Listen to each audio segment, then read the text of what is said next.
Setry ny zavakanto kosa tsy mitsahatra manome fahafaham-po ny mpankafy azy da mama satria dia namoaka ny raki-kirany vaovao indray raki-kirany andian'ny faefatra ity mpanakanto ity. Hira folo izay no hita ao anatin'ity vokatra vaovao ity.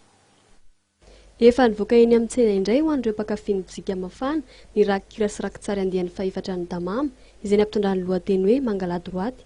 Raki-tsary izay ahitana hira miisa 10. Eo ihany koa ny resadresaka mahakasika ireo hira izay anisan'ny nahafantaran'ny mpankafy azy dia ny olala sy ny tonton sol.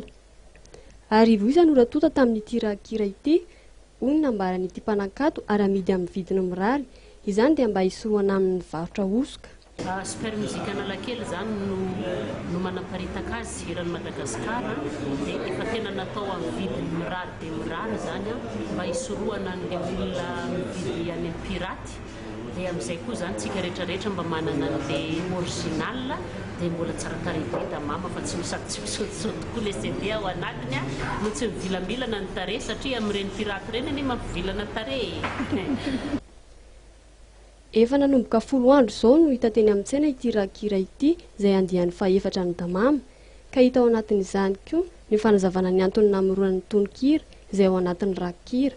Eo ihany koa ny fanavaozana ireo hira teo amin'ny raki-kira taloha mba hifanaraka amin'ny toetrandro mba hanomezana fahafaham-po ireo mpankafy dia tsy adin'ny damama ny nanolotra bonus ho an'ny mpankafy izay hita ao anatin'ny raki-kira trany.